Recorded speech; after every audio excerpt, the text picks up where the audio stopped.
Kejaksaan Agung atau Kejagung menetapkan 3 orang tersangka baru dalam kasus dugaan suap atau gratifikasi dalam vonis lepas perkara korupsi ekspor crude palm oil atau CPO di Pengadilan Negeri Jakarta Pusat. Penetapan tersangka ini dilakukan penyidik Jaksa Agung Muda Tindak Pidana Khusus Kejagung setelah serangkaian pendalaman mulai dari penggeledahan hingga memeriksa sejumlah saksi. Hal itu disampaikan oleh Direktur Penyidikan Jaksa Agung Muda Bidang Tindak Pidana Khusus atau Jampitsus Kejaksaan Agung Abdul Qohar Afandi pada Selasa 22 April 2025. Ada tersangka masing-masing bernama Marcella Santoso alias MS selaku advokat, kemudian Junaidi Saibeh alias TS selaku advokat, dan Tian Bahtiar alias TB selaku Direktur Pemberitaan JEK TV. Abdul Qohar menjelaskan berdasarkan pemeriksaan ditemukan permukaan jahat yang dilakukan oleh 3 tersangka, di mana perannya masing-masing MS, JS, dan TB ini melakukan upaya merintang baik langsung maupun dalam penanganan perkara tindak pidana korupsi tata komoditas timah di wilayah izin usaha pertanian atau IUP PT Timah Tbk dan tindak pidana korupsi dalam impor gula atas tersangka Tom Lembong. Tersangka MS dan JS memberikan uang 478 juta rupiah kepada TB untuk memproduksi konten-konten yang bertujuan menyudutkan Kejagung, di mana tersangka MS dan JS mengorder tersangka TB membuat berita berunsur negatif dan konten-konten negatif lainnya yang menyudutkan Kejagung terkait penanganan perkara. Kemudian tersangka TB mempublikasikan di media sosial, media online, dan televisi, sehingga kejaksaan dinilai negatif dan merugikan hak-hak tersangka atau terdakwa yang ditangani tersangka MS dan JS selaku penasihat hukum tersangka atau terdakwa. Di saat bersamaan, tersangka JS juga membuat narasi-narasi opini yang menguntungkan timnya dalam penanganan perkara kliennya. Tersangka JS juga membuat metodologi perhitungan kerugian keuangan negara dalam penanganan perkara yang dilakukan kejaksaan adalah tidak benar dan menyesatkan.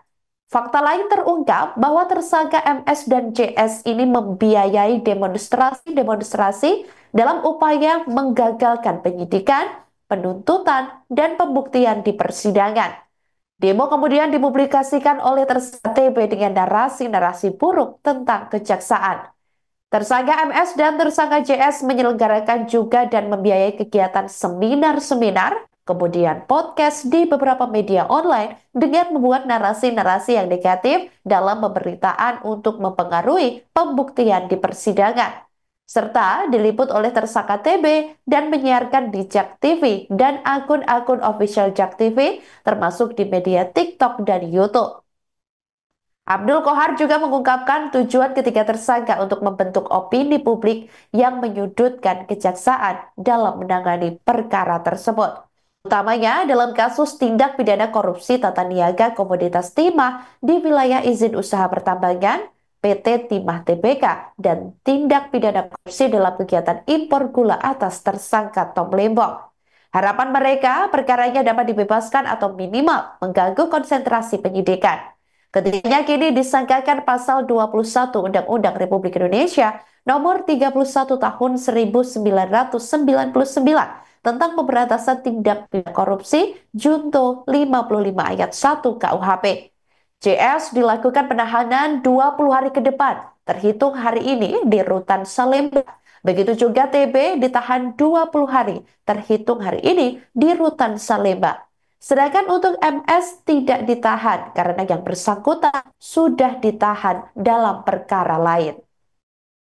Berdasarkan hasil pemeriksaan dan dikaitkan dengan alat bukti lain yang telah diperoleh oleh penyidik selama melakukan penyidikan pada hari ini terhadap beberapa saksi sebagaimana yang telah disampaikan Pak Kapus Penkum, penyidik pada Jaksa Agung Muda Tindak Pidana Khusus Kejaksaan Republik Indonesia mendapatkan alat bukti yang cukup untuk menetapkan 3 orang tersangka. Yang pertama, tersangka MS